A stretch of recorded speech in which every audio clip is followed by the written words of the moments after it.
Well, we had a lot of people on my video where wider tyres are slower, proof, commented, what about rolling resistance and hysteresis? You didn't say that. And, you know, could that compensate for the aerodynamics? And would that make the wider tyre faster overall? Well, let's roll that intro and let's discuss that. And let's see if that really is a factor.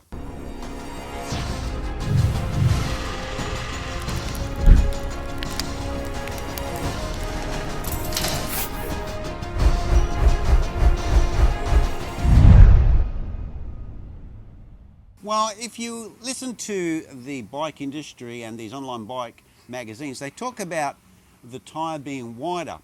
And the reason why they argue that the wider tyre is faster is because they say that because the contact patch is not as long as on a skinnier tyre for the same pressure. So if you get it like on a skinnier tyre, the actual contact patch in the ground is going to be longer. When you go to a wider tyre at the same pressure, that patch will be shorter, so therefore less part of the casing is being deflected when you're rolling along the road, because you know when the tyre gets to the bottom, it squishes a little bit, right, and then it goes back again. Okay, now they're saying that because you have less of the casing doing that, you're losing less energy to hysteresis. Okay, so that's fair enough. So we're saying at the same pressure, but generally you run the tyre at a lower pressure, but then that extends the area again. But let's just say at the same pressure, right, that we're having less casing deflection, and therefore you're having less loss of hysteresis because less of the casing is deflecting, and when you deflect the case, you have loss of energy. Now, that's fine, okay, and that's why they're saying that rolling resistance is better with a wider tyre.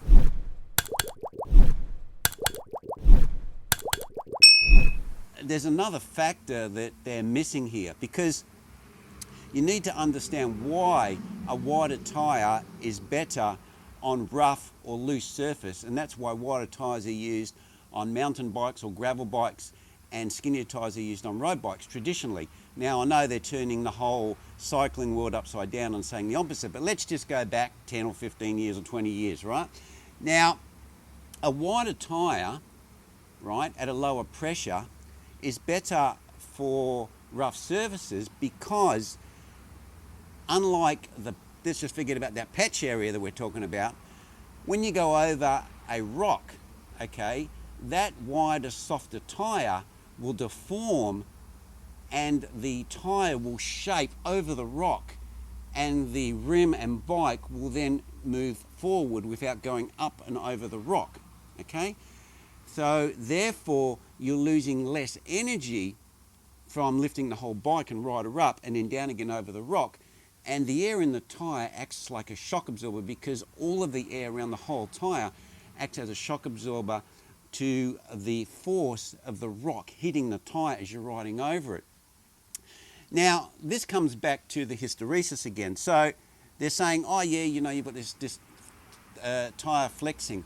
Now, if we're still back 20 years ago, remember they used to talk about silk tyres and cotton tyres being faster and you know, higher TPIs, which is Fred per inch. You know, you'd say something that was 180 TPI, 300 PPI, 350 TPI, which means that the cotton fibre is thinner than it is on a lower number, okay? And the reason why they do this, because if you get a piece of material and you make a finer thread, it has less spring back. It's very easy to bend and flex, whilst if the fibres are thicker, they have more resistance to bending. So if you bend it, it'll tend to come out again.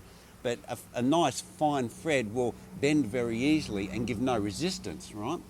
Now, this is what's happening with the tyre. So the whole thing of that tyre being wider and has a lesser contact patch is really irrelevant in the real world, because when you have it on a drum, yes, it has an effect, but it's a very small effect. But you know, they give wattage numbers, and normally it's about 10 watts or something they claim, between, you know, a fastest tyre that they've measured to the lowest tyre they've measured.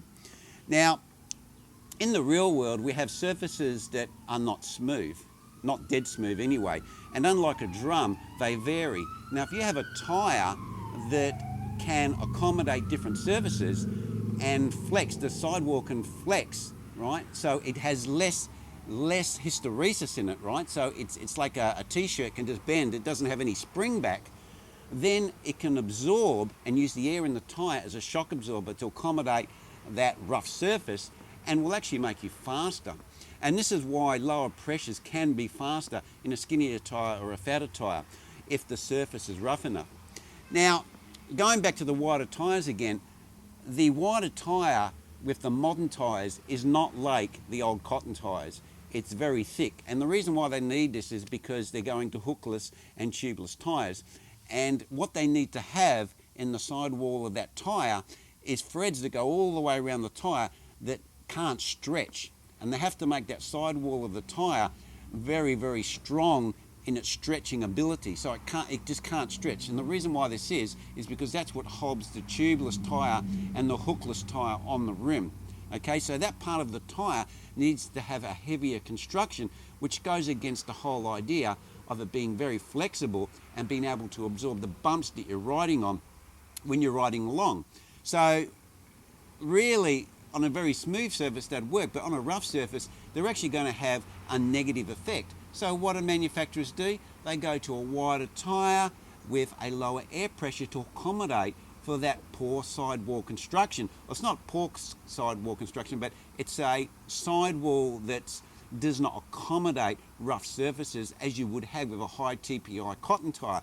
And if you've ever ridden something like, all you have to do is just ride something like a say a GP 5000, and then put on the same type of tyre that's a cotton tyre, like a Vittoria Corsa or a Veloflex cotton tyre, and you pump it up to the same pressure if it's the same size, and you'll find that that tyre will ride a lot smoother. I mean, the tyres I ride are 23mm Veloflex, and they're 23mm. They're not like 23 and they, really like 25 like a lot of the Continentals are. They're bigger than what they claim. I mean, the Continental competitions are 22mm, but they kind of measure 25mm. And my tyres are very, very comfortable, and you can run them at extremely low pressure. I mean, obviously they're tubulars as well. But this is where the hysteresis and the rolling resistance is real, but the fact that in the real world we have changing surfaces and the tyre construction needs to be different to stop that upwards and downward movements of the ride, because that takes a hell of a lot of energy. You think to lift the bike and you, which it could be 80, 90, 100 kilos, takes a lot of energy, and if you can get the tyre as a shock absorber to absorb that, you're going to travel faster forward. So that is a much bigger effect than the rolling resistance and the hysteresis.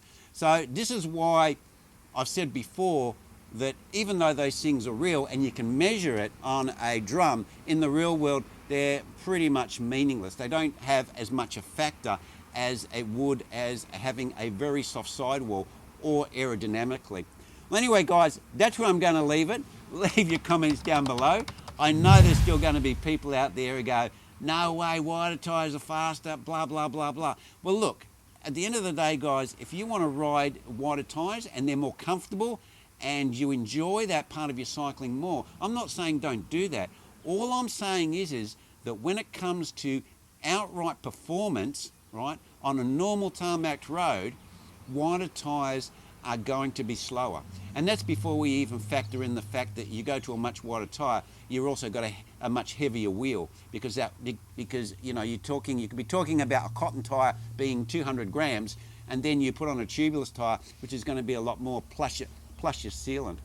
Well anyway guys, that's where I'm going to leave it. Catch you next vid. Cheers.